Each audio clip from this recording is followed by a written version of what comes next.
Hi, this is Dennis with Second Chance Tackle. Today, well, we're going to take a little bit of a departure because last evening we had a fishing club meeting, and I belong to two northern New Jersey fishing clubs.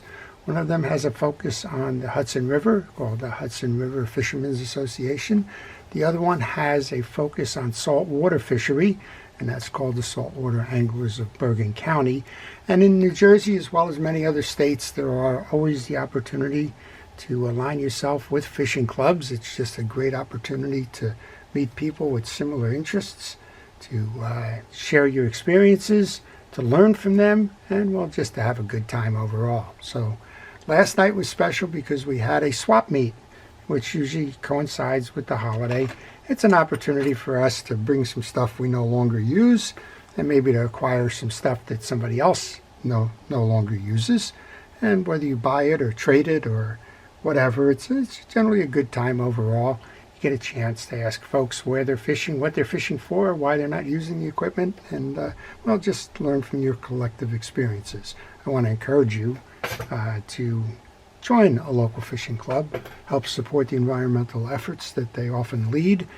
For example, the saltwater one is working with the New Jersey Department of Environmental Protection and others, referencing the proposed wind farms that are being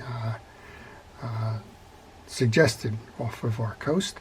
The Hudson River Association is always working towards limiting pollution, cleaning up the environment, and working on youth angler programs. So I'm sure there are opportunities for you to join the local fishing clubs in your state, and I would encourage you to do that. Well, let's take a look at some of the things that I got in our swap meet. I wound up trading a couple of fishing reels for these. And also one of the fellows asked for just to make a donation to the club in lieu of buying it from them, so we did that.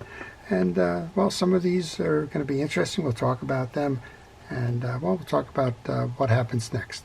The first one, interestingly enough, was a throw, and it's called Window Accents.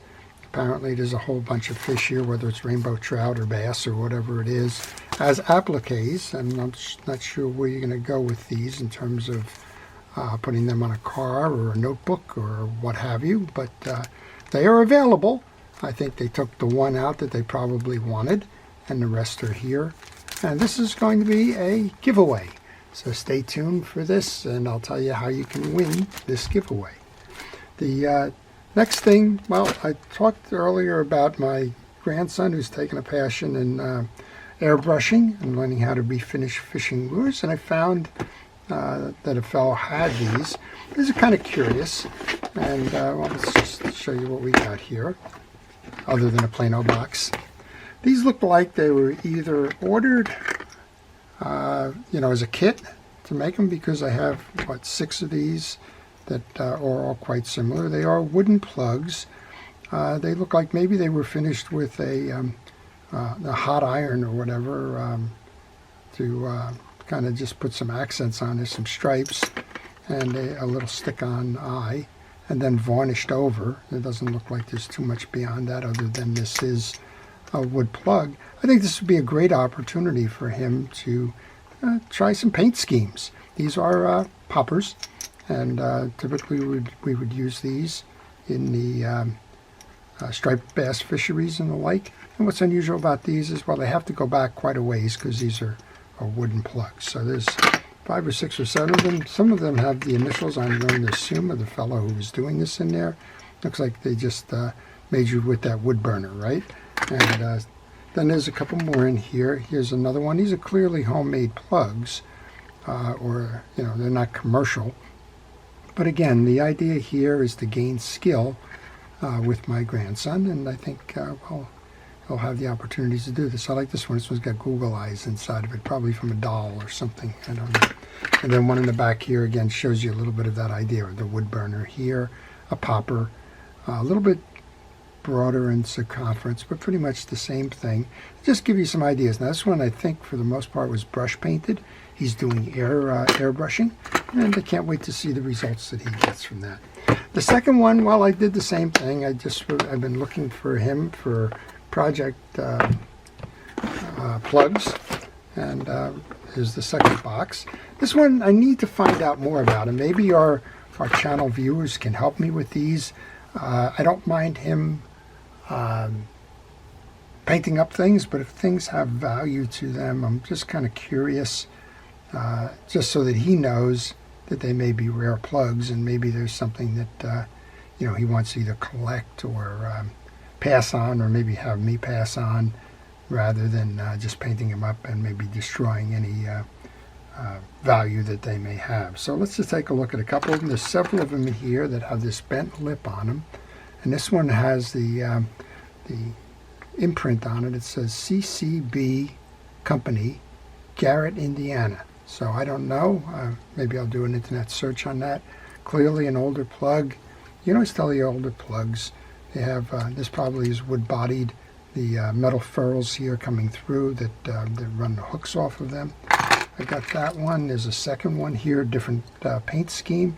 If nothing else, he can learn from these paint schemes what he might want to do in terms of putting his stamp on there. Maybe come up with some kind of unusual paint scheme or something that defines what it is that he does. Here's a third one. They're all a little bit different, right? And then we've got one more here with that kind of bent lip. Now these don't have that stamping on them, but they're all kind of similar in that regard, right? So we'll see what goes on with that. Got two here that have got the blades on the back of them, and I'm not quite sure what it is. This one just says it's a floater, and it looks like DM22. I don't know if this is a head and lure or what it might be, but it's got the propeller in the back. And then I have a second one here as well. If you know what these are, if you know who the manufacturer of these was, then by all means, please let me know. This is kind of curious. It's got the hooks sitting on a flat bottom, but if you read the fish would kind of go to the side here. One on the back propeller, one missing a hook, another hook here as well. And, well, the front and back propeller may be a clue in terms of that.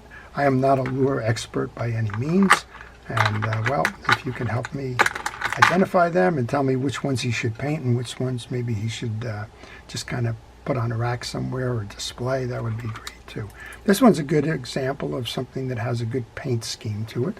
Looks like it may have been repainted. I don't know if that's the original paint, but it's got a yellow bill on that side.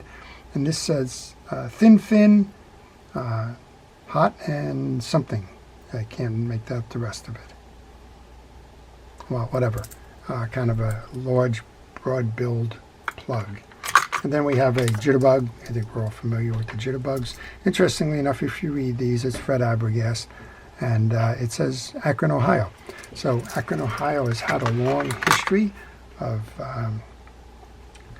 fishing industry, and it's predominantly Pfluger's home, and those are always a fun place to start and understand where things were made, much like South Carolina today in Columbia. All right, four more reels came with this trading session, so let's finish those out. This is a Shimano. It's a Shimano Katala, and well, not only is it missing the other side of the handle, this is a left-handed reel that doesn't turn. So the fellow and I kind of had a conversation. I'll give you a couple of good reels for some reels that don't work. We're going to try and see what we can make of this. The spool doesn't turn, the handle doesn't turn. That usually means that there's trapped line in here somewhere. And well, we'll see what we can do to make that work again. Here's a second one. This is a Penn reel. This is a Penn Pier 9. Oh, Pier 160. I'm sorry, it's a Penn 160. It's not the Penn 9. It's the smallest, smaller version of the 155. I've been asked recently about things like this. This has got a sticker on it. And one of the things I was asked about with the sticker is, how do I get that off? Well, sometimes a sticker like this can simply be submerged in fresh water, right? Just get a little cup, put some water in it, put your reel in there, and it'll come off that way. And one of the things I found recently that's a low abrasive that will work with this is that magic eraser from Mr. Clean. So if you can't get it off the one way, maybe it's all gummy in that, then Mr. Clean magic eraser will work. This one is going to get cleaned up. The metalwork is actually bright on it. It's got braided lines, so somebody's been using that for a while, but otherwise this reel's going to look nice once it gets cleaned up and that sticker gets off of there. Next one up maybe we'll make this a giveaway at some point as well. I was interested in the bag. The bag is clearly not new, right? Inside of that we have a Mitchell 306. That's one step below the 302 in sizing. This one, unfortunately, has got a cracked reel arm there, or handle mount, or rod mount, or whatever you want to call it, and that affects the collectability of the reel. This one is what I would call grease choked. It hasn't been serviced in a while. It's difficult to turn. We have a handle knob that's kind of difficult to turn as well. Get that cleaned up. Maybe we'll give that one away. And the last one, interestingly enough, this is what started the whole conversation about the swapping. Fella said, I got something here. I don't know what it is. Is it an ice fishing reel? What is it? The box kind of tells you right away. It's a Martin automatic fishing reel, and it is the original box. And this is probably one of the original Martin reels, the Martin from Mohawk, New York. This is a automatic fly reel, and Martin had the patent on this one. You would tighten the spring, give it the tension for the reload by cranking this, release that, and that would bring that back in.